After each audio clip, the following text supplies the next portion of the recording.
Welcome into Morning Drive on YouTube.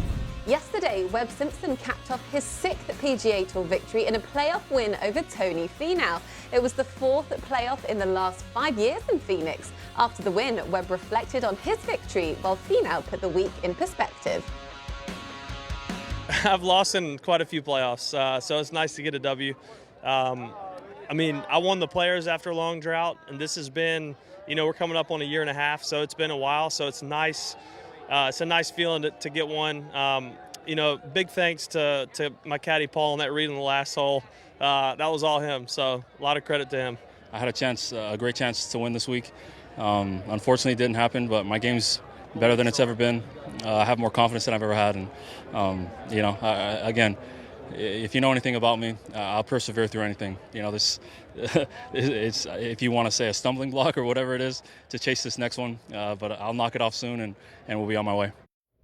So mixed emotions there for Tony Finau, but Paige, who do you think this has the bigger impact on? Webb winning or Finau not getting the job done again? To me, it was Webb winning, and it was the way that he won. He had a obviously terrible drive on the 15th hole, hit it in the water, and then in the next driving hole on 17, he was facing a hole that he had made a complete mess of the day before with a 2-shot deficit, and went ahead and hit a great drive, birdied 17, birdied 18, and then birdied the first playoff hole. For me, it was Webb Simpson in the way that he did it, that he was able to kind of pull himself together, overcome demons from that 17th hole. See, I think it's Tony Finau. We know what the Webb Simpson narrative is: major champion, Players champion, and now a 6-time winner on the PGA Tour who's played in Ryder Cups and President's Cups. The narrative of Tony Finau has been the one win in Puerto Rico back in 2016, and the question is, can he add that second as he continues to make Ryder Cup and President's Cup teams? And I think it's up to him how he reacts and how he takes this loss.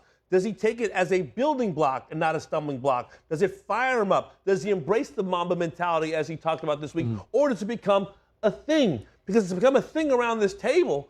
He even mentioned the stumbling block, so obviously he's hearing what's being said. Can he learn from it and be great because of it? But if you look at the last 3 or 4 holes of that golf tournament, yes, did it look like Tony Finau lost, or did it look like Webb Simpson won? Yeah, the problem is it looked like both. 17, I thought, needed to be Webb was, and 15 for Finau also. Those needed to be birdie. Those are birdie holes for a man of Tony's length and strength. And I thought that the hitting into the bunker on 17 was like the last place I expected his tee shot to go. Webb won it in the last 3 holes. Let's not deny that. But Finau should have edged him completely out of the tournament earlier in the round. And that seemed to me to be the problem, is that he couldn't seize the chances and he just let another huge opportunity slip. Yeah, so he started the day 1 ahead of Webb Simpson. Webb was even par for his Sunday round through 16 holes.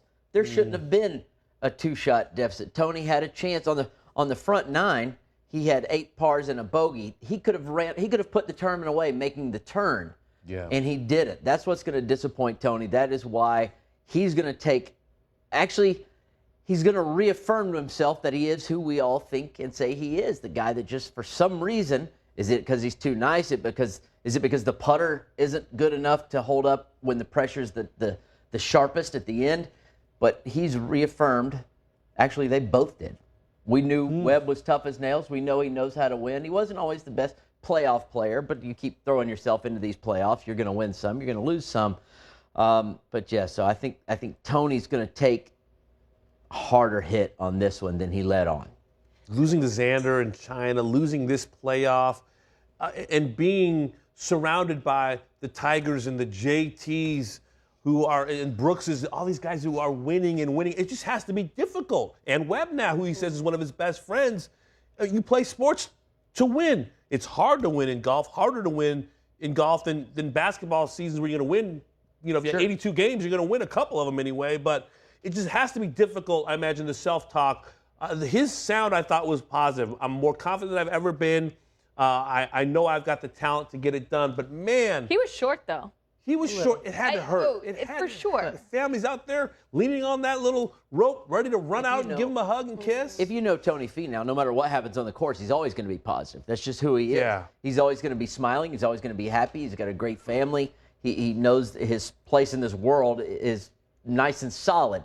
That being said, coming down the stretch, or more importantly, starting off on Sunday with the lead and just playing alongside, looking at Webb Simpson, and I can separate myself. Webb's not doing anything here, and he couldn't pull it off after going haywire on Saturday, just making everything, playing great.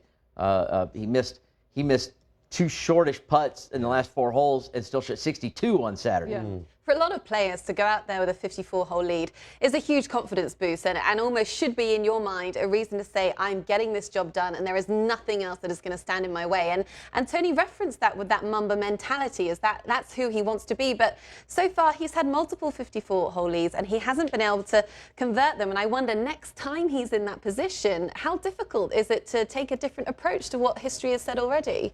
You know, I look at Tony Finau and I think about his amateur pedigree. Because we talk about, winning breeds winning. He turned pro so young and didn't have a lot of that, to be honest. So maybe there is just a missing element of still learning how to get the job done that other players at his age don't have to deal with. Such a great point. He and his brother Gipper turned pro young.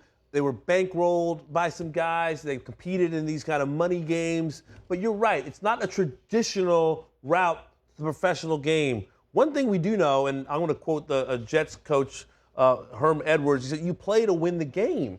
And that's the bottom line. We can compliment top 10s and top 5s as we often do, but for someone who's in the mix so often, you don't want it to become a thing, and it seems like it's become a thing. Are you still predicting a win for Tony this year? I think we see the same Tony Finau we've seen for the last handful of years. Great season, winless. I think he's going to get one. I think he's just there so often, even by accident. Accidentally, you think that would be true, but it seemed like this was the day. Happen. Sunday was the opportunity when Webb hit it live. That was a heck of an opportunity for an accident to happen there. 2 up, 2 to go. It was Finau's week, but we keep saying it. There will be another week for Tony Finau, and he will get that second win. We'll just have to wait for it. And if you enjoyed today's conversation, make sure to subscribe to Golf Channel's YouTube page for more, and tune into Golf Channel and Morning Drive every day for the latest golf news.